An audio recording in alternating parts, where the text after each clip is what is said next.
বন্ধুরা, এটা এমন একটা জায়গা যেখানে আমি ওনার নামটা ঠিক জানি না, কেউ একজন এখান দিয়ে আসার সময় যাওয়ার সময় আর কি এই রাস্তায় উনি এখানেই প্রাণত্যাগ করেছিলেন এবং এখানেই ওনাকে জ্বালানো হয়ে মানে ওনার সৎকার করা হয়েছিল। তো তখন থেকে এখানে নিয়ম আছে, কেউ না কেউ যে যারাই যায় এখানে একটা করে কাঠ এরকম দিয়ে যায়। তো আমিও সেরকমই একটা কাঠ এখানে দিয়ে গেলাম। দেখুন আপনারা, পোড়া কাঠ এখানে আছে। আর এখানকার স্থানীয় যে গাইড সে বলছে যে এই সীমানাটা দুটো গ্রামের মাঝখানে, এই পাশটা একটা গ্রাম, ওই পাশটা একটা গ্রাম, সেই জন্য এই জায়গাটাকে ওরা দেবতা হিসেবে মানে, সেই জন্য ওরা কাঠ এখানে দিয়ে যায়। কিন্তু আমি যেটা যতদূর এই ট্রেকে আসার আগে একটু পড়াশুনো করেছি ট্রেকটা নিয়ে, তো আমি যেটা প্রথমে বললাম যে কেউ একজন এখানে একজন ভদ্রমহিলা উনি মারা গেছিলেন এখানে, তো তার সৎকার হয়েছিল, সেই জন্য সবাই এখান দিয়ে যাওয়ার সময় একটা করে কাঠ এখানে দিয়ে যায়। এই হচ্ছে এখানকার তথ্য। জায়গাটার এক্সাক্ট নাম আমি জানি না, আর যে গাইড আমাকে বললো সেও খুব একটা ভালো বলতে পারলো না।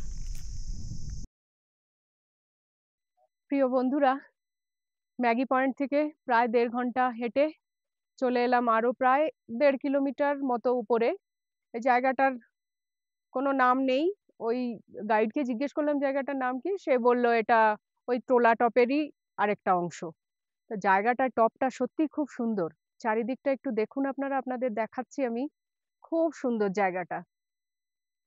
চারিদিকে এই যে ভ্যালি মতো একটুখানি আছে, এর পাশের চারিদিকে গাছপালা, আর এটা মনে হচ্ছে যেন সবুজ গালিচা বিছানো জায়গাটায়। সবাই এখন আমরা এই জায়গায় বসে খানিকক্ষণ বিশ্রাম নেব। হাঁটতে হাঁটতে খুব পরিশ্রম হয়েছে।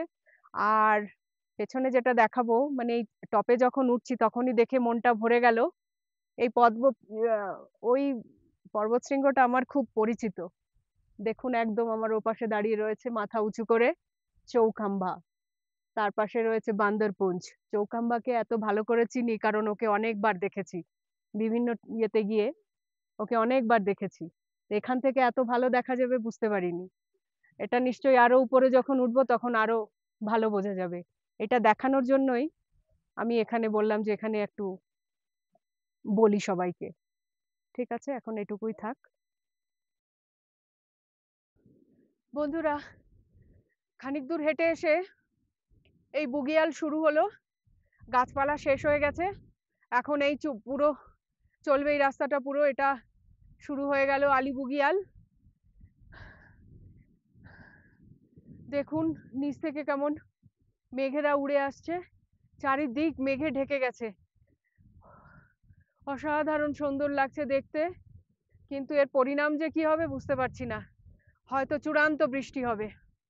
একটা ঈগল পাখি ওপর দিয়ে উড়ে যাচ্ছে, দেখুন মেঘের মধ্যে দিয়ে এত উপরে, একটা না দুটো, চারিদিকে ঘন মেঘ উড়ে উড়ে যাচ্ছে।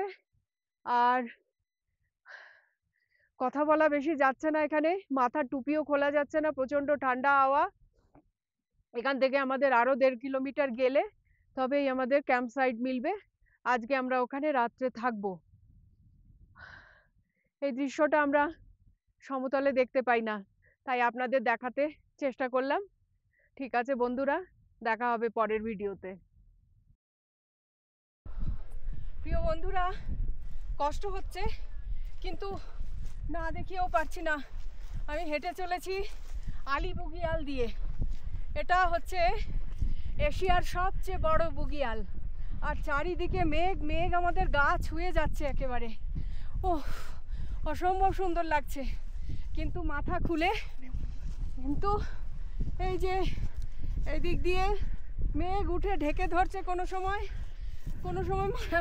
মাথার উপর দিয়ে চলে যাচ্ছে, মনে হচ্ছে মেঘের সঙ্গে খেলছি আমি। এই দৃশ্যটা বলবার নয় কোনোদিনও। আর আমাদের ক্যাম্প সাইট হয়তো আর কিছুক্ষণের মধ্যে আমরা পৌঁছে যাব। দম নিতেও কষ্ট হচ্ছে। এটা মোটামুটি 12,000-এর ওপরে আছে উচ্চতা, আজকে আমরা এখানে থাকবো। আর যেহেতু গাছপালা নেই সেজন্য অক্সিজেনেরও এখানে একটু কমতি আছে। তাহলে বন্ধুরা আবার পরে দেখা হবে অন্য ভিডিওতে।